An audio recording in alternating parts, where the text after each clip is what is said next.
Assalamu alaikum wa rahmatullah.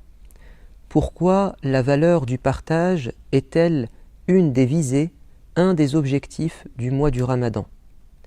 Tout d'abord parce que le jeûne est une privation.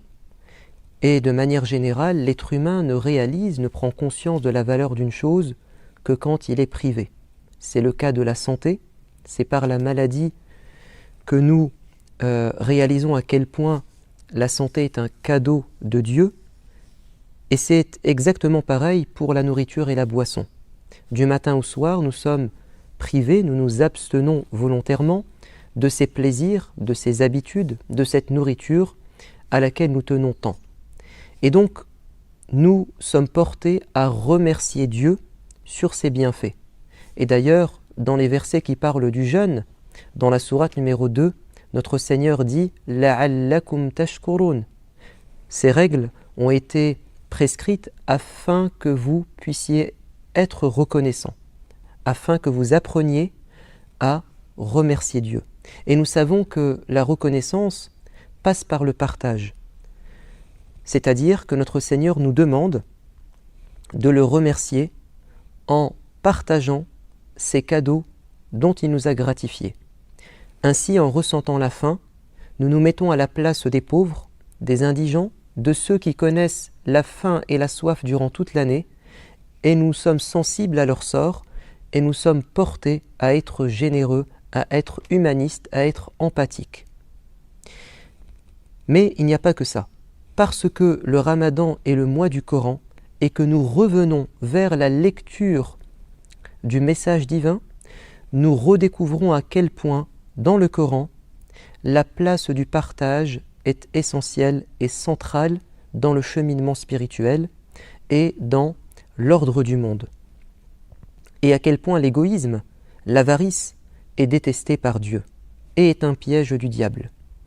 Raison pour laquelle le prophète, alayhi salatu wassalam, pendant le Ramadan, avait un programme spirituel assez spécifique que Dieu lui demandait, c'était de revenir vers le Coran alors qu'il ne s'en était jamais détaché durant l'année. Mais il devait, pendant le Ramadan, avoir un programme plus prononcé, un retour plus avancé vers le Coran.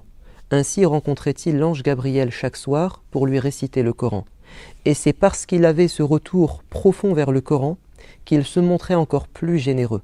C'est parce qu'il méditait davantage le message de Dieu du Coran qu'il se montrait encore plus généreux.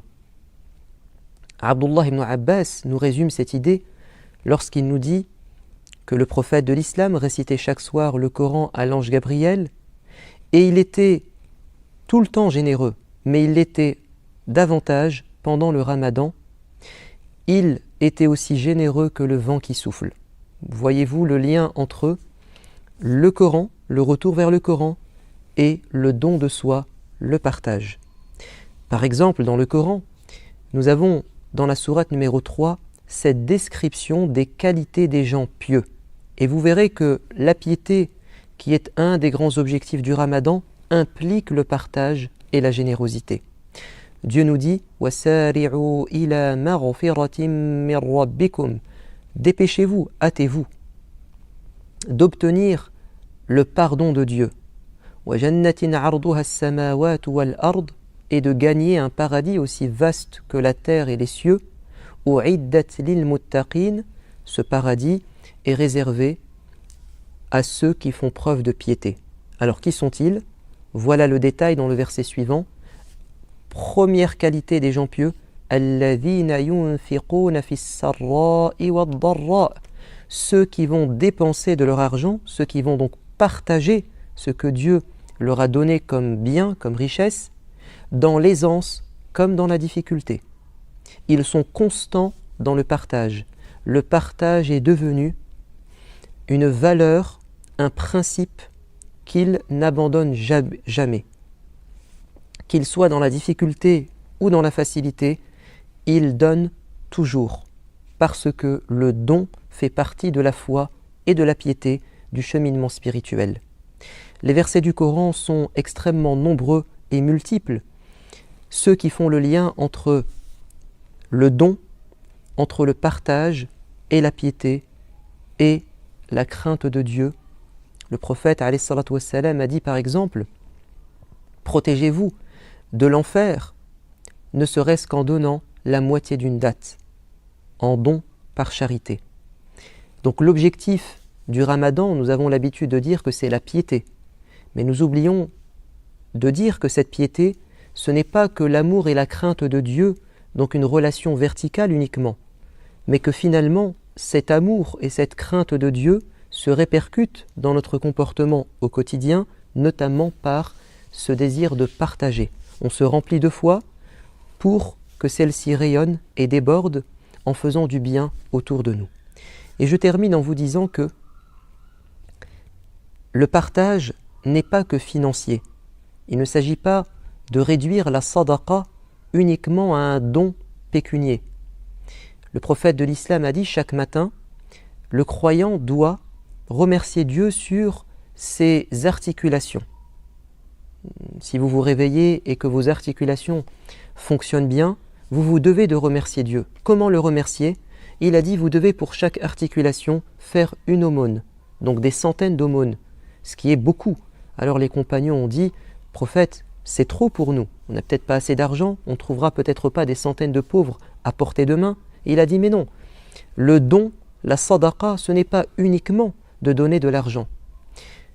Aider une personne, lui rendre un service, l'aider à traverser la route, à monter sur sa monture, à transporter ses courses, c'est déjà une sadaqa, un don, un partage. Le partage d'un service.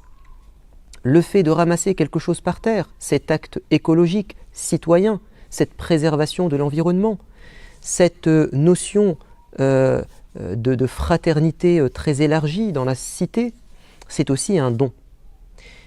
Et il a dit également, dire Subhanallah, Alhamdulillah, Allahu Akbar, c'est une forme aussi de don. On donne des belles paroles à Dieu. Et faire 2 unités de prière entre le lever du soleil et le zénith, Salat al-Duha, est suffisant pour remercier Dieu sur toutes nos articulations. La prière est aussi un don. Alors, soyons pendant le mois du Ramadan des gens pieux, des gens reconnaissants, tout simplement des gens qui sommes dans le partage, dans la générosité. Je vous dis à bientôt. Wassalamu alaikum wa rahmatullah.